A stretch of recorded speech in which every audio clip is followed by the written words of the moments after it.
Welcome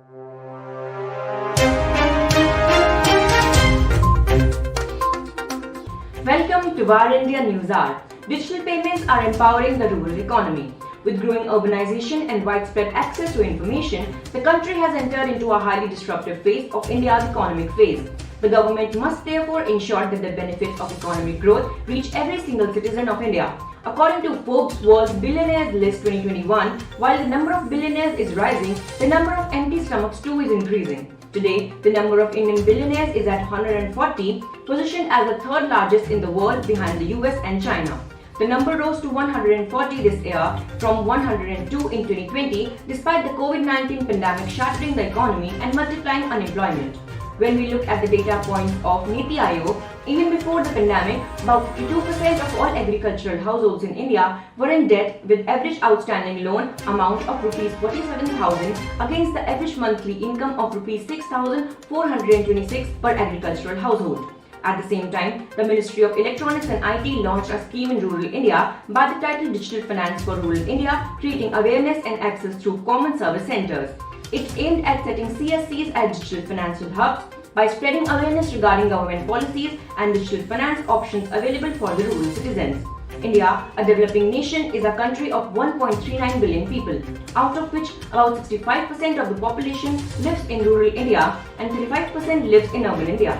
The urban centers contribute around 3% to the GDP, while around 27% contribution comes from the rural economy. The rural population has a significant part to play in the economic development of the country. Secondly, various key initiatives by the government, including BharatNet project, a flagship mission promoted by the Government of India, is to boost internet services, e-banking, e-governance and e-education among the rural population. The plan aimed to connect every 250,000 Indian Gram Panchayat and offered 100 Mbps connectivity to achieve the same. Besides this, the other schemes which promoted digital literacy and empowerment in interiors of the country included Pradhan Mantri Jan Dhan Yojana, Direct Benefit Transfer, Atal Pension Yojana and RuPay cards. At the same time, various fintech startups and giant corporations have also contributed in accelerating the digital revolution, especially in rural areas, given the extensive market which rests here. The major part, that is 65% residing in the rural areas, a huge potential is lying in there, which can lead India to achieve its vision of a $5 trillion economy by 2024 to 25. There is a huge gap that needs to be filled, which we call the digital literacy gap. Let's look into today's headlines in Our India. E-commerce companies will face action for any unfair practice. Competition Commission of India's chairman Ashok Kumar Gupta said that any violation of competition law by e-commerce companies will be dealt with firmly. The companies should ensure that their conduct and policies are in accordance with the law, he added. Gupta said he won't comment on specific cases, but added that rulings are intended to provide regulatory guidance to stakeholders. NASA launches world's largest telescope, James Webb Space. The world's largest and most powerful space telescope whizzed on a high-stakes quest to behold light from the first stars and galaxies. NASA's James Webb Space Telescope rocketed from French Guiana on South America's northeastern coast, riding a European Ariane rocket.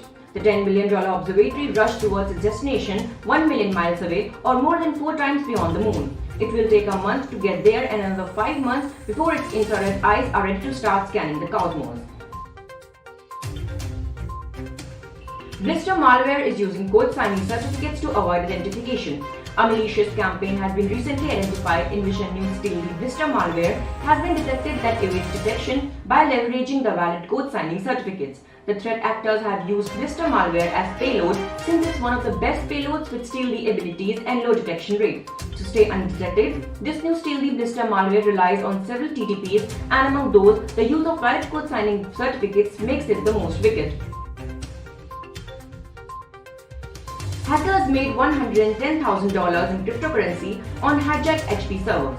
The hackers breached a data center's cybersecurity and reprogrammed its HP servers to help them mine Rapatorum cryptocurrency. In total, the hackers made off with approximately $110,000 worth of the currency. The sudden disappearance of the HP server group indicated that the servers had been patched, revealing to be used non-consensually. During the period in which the HP servers were mining, the address accumulated about 30% of the total block reward, or 3.4 million RTM. Airtel Payments Bank crosses 1 billion transaction mark. The Airtel Payment Bank surpassed 1 billion transaction milestone on its platform during the second quarter. The growth has been driven by uptake for its diversified digital product offerings, UPI-based payments, FASTag, bill and utility payments, and mobile and DTH recharges, as well as its set of retail solutions. Airtel Payments Bank is able to offer its solution to both the urban digital and the rural underbanked customers. The products are user need focused and designed to bring millions of users into the range of digital inclusion. That's all for now. Please like, share, comment and subscribe to VAR India News Magazine. You can download the VAR India app from Google Play Store and Apple App Store for the latest news and updates. Stay tuned. Thank you.